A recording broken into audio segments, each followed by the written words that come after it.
ನನ್ನ ಹೆಸರು ದೇವರಾಜ್ ಅಂದ್ಬಿಟ್ಟು ಪ್ಲುಮೇರಿಯಾ ಲರ್ನಿಂಗ್ ಸೊಲ್ಯೂಷನ್ ಇಂದ ಬರ್ತಿದ್ದೀವಿ. ಸೊ ನಮ್ಮ ಪ್ಲುಮೇರಿಯಾ ಲರ್ನಿಂಗ್ ಸೊಲ್ಯೂಷನ್ಸ್ ಅಲ್ಲಿ ನಾವು ಸ್ಟೆಮ್ ಲ್ಯಾಬ್ಗಳನ್ನ ಸ್ಕೂಲ್ಸ್ಗೆ ಪ್ರೊವೈಡ್ ಮಾಡ್ತೀವಿ. ನೆಟ್ಕಟ್ ಸ್ಟೆಮ್ ಲ್ಯಾಬ್ ಅಂತ ಹೇಳ್ತೀವಿ. ಸೊ ನಮ್ಮ ನೆಟ್ಕಟ್ ಸ್ಟೆಮ್ ಲ್ಯಾಬ್ ಅಲ್ಲಿ ನಾವು ಮಕ್ಕಳುಗಳಿಗೆ ನಮ್ಮ ರೆಗ್ಯುಲರ್ ಕ್ಲಾಸಸ್ ನಾವು ಏನು ಮಾಡ್ತೀವಿ, ಜಸ್ಟ್ ಥಿಯರಿನ ಬೋರ್ಡ್ ಮೇಲೆ ಬರೆದು ಕಲಿಸ್ತೀವಿ. ಸೊ ಈ ನಮ್ಮ ಕ್ಲಾಸಲ್ಲಿ ನಾವು ಈ ಥರ ಮಾಡೆಲ್ಸ್ ಅನ್ನ ಬಿಲ್ಡ್ ಮಾಡ್ತೀವಿ. ಮಕ್ಕಳಿಗೆ ರಾ ಮೆಟೀರಿಯಲ್ಸ್ ನ ಕೊಡ್ತೀವಿ. ಫಾರ್ ಎಕ್ಸಾಂಪಲ್ 6th ಗ್ರೇಡ್ ಅಲ್ಲಿ ನೋಡಿದ್ರೆ ಇದು ಸಿಂಪಲ್ ಸರ್ಕ್ಯೂಟ್ ಅಂತ ಒಂದು ಕಾನ್ಸೆಪ್ಟ್ ಇದೆ. ಸೊ ಸಿಂಪಲ್ ಸರ್ಕ್ಯೂಟ್ ನಾವು ಮ್ಯಾಕ್ಸಿಮಮ್ ಏನು ಮಾಡೋದು, ಬೋರ್ಡ್ ಮೇಲೆ ಬರೆದು ಬ್ಯಾಟ್ರಿ ಸಿಂಬಲ್ ಅದನ್ನೆಲ್ಲ ಬರೆದು ತೋರಿಸ್ಬೋದು ಅಷ್ಟೇ. ಬಟ್ ನಮ್ಮ ಕ್ಲಾಸಲ್ಲಿ ನಾವೇನು ಮಾಡ್ತೀವಿ, ರಾ ಮೆಟೀರಿಯಲ್ಸ್, ಈ battery separate, bulb separate, holder, ಈ ಪಿನ್ ಇದನ್ನೆಲ್ಲ ಸಪ್ರೇಟ್ ಕೊಟ್ಟು ಮಕ್ಕಳ ಕೈಲೇ ಈ ಥರ ಮಾಡೆಲ್ನ ಬಿಲ್ಡ್ ಮಾಡ್ತೀವಿ. ಸೊ ಈ ಥರ ಮಾಡೆಲ್ನ ಅವರೇ ಮಾಡೋದ್ರಿಂದ ಏನಾಗುತ್ತೆ, ಅವ್ರಿಗೆ ಸೈನ್ಸ್ ಮೇಲೆ ಇಂಟ್ರೆಸ್ಟ್ ಬಿಲ್ಡ್ ಆಗಿ ಜಾಸ್ತಿ ಆಗುತ್ತೆ.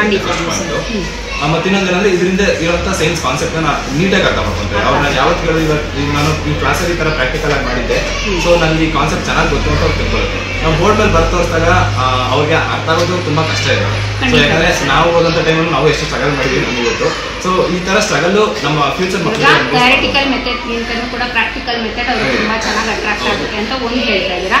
ಇದು ಒಂದು ಪರ್ಮನೆಂಟ್ ಆಗಿ ಮನಸ್ಸಲ್ಲಿ ಇರುತ್ತೆ ಮಕ್ಕಳಿಗೆ ಅಂತ ಹೇಳ್ತಾ ಇದ್ದಾರೆ ಸೈನ್ಸ್ ಕಾನ್ಸೆಪ್ಟ್. ಇನ್ನೊಂದು ಏನು ಅಂದ್ರೆ ಆಸ್ ವೆಲ್ ಆಸ್ ನಮ್ಮ ಸ್ಕೂಲ್ ಲೆವೆಲ್ ಅಲ್ಲಿ ಇವಾಗ ಇನ್ಸ್ಪೈರ್ ಅವಾರ್ಡ್ ಅಂತ ಒಂದಿದೆ. ಆ ಇನ್ಸ್ಪೈರ್ ಅವಾರ್ಡ್ ಅಲ್ಲಿ ಮೋಸ್ಟ್ ಆಫ್ ಇದೇ ತರ ಆಕ್ಟಿವಿಟೀಸ್ ನ ಮಕ್ಕಳಿಗೆ ಬಿಲ್ಡ್ ಮಾಡೋದಕ್ಕೆ ನಮ್ಗೆ ಕೊಡ್ತಿದ್ದಾರೆ.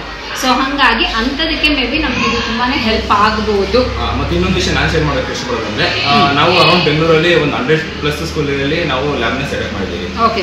ನಮ್ಮದೇ ಸ್ಕೂಲಲ್ಲಿ ಅರೌಂಡ್ 30 ಸ್ಟೂಡೆಂಟ್ಸ್ ಇನ್ಸ್ಪೈರ್ ಅವಾರ್ಡ್ಗೆ ಸೆಲೆಕ್ಟ್ ಮಾಡಿದ್ದಾರೆ. Very good sir.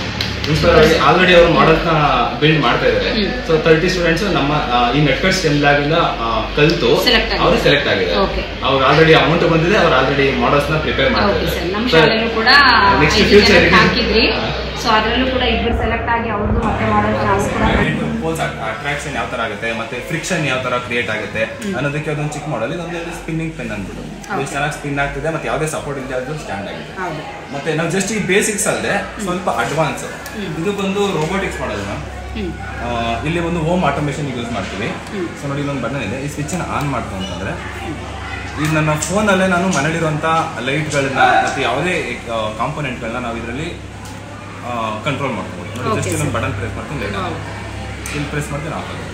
ಸೊ ಈ ಥರ ರೋಬೋಟಿಕ್ಸ್ ಅನ್ನು ನಾವು ಮಕ್ಕಳಿಗೆ ಇಲ್ಲಿ ನೋಡಿ ಎಲೆಕ್ಟ್ರಿಸಿಟಿ ಯಾವ ಥರ ಜನರೇಟ್ ಆಗುತ್ತೆ ಅಂತ ಮಕ್ಕಳು ಗೊತ್ತಿದ್ದಾರೆ. ನೋಡಿ, ಇದೊಂದು 2 ಮೋಟರ್ ಯೂಸ್ ಮಾಡಿ ನಾವು ಎಲೆಕ್ಟ್ರಿಸಿಟಿನ ಜನರೇಟ್ ಮಾಡ್ತೀವಿ. ಲೈಕ್ ನಮ್ಮ ಟರ್ಬೈನ್ ರೊಟೇಟ್ ಆಯಿತು ಅಂತಂದಾಗ ನಮಗೆ ಎಲೆಕ್ಟ್ರಿಸಿಟಿ ಜನರೇಟ್ ಆಗುತ್ತೆ ಅಂತ ತೋರಿಸೋದಕ್ಕೆ ಇದು ಬಂದು ಒಂದು ಸ್ಟೂಡೆಂಟ್ ಮಾಡಿದಂಥ ಮಾಡಲ್. ನನ್ನ ಸ್ಕೂಲಲ್ಲಿ ಒಂದು ಸ್ಟೂಡೆಂಟ್ ಈ ಮಾಡಲ್.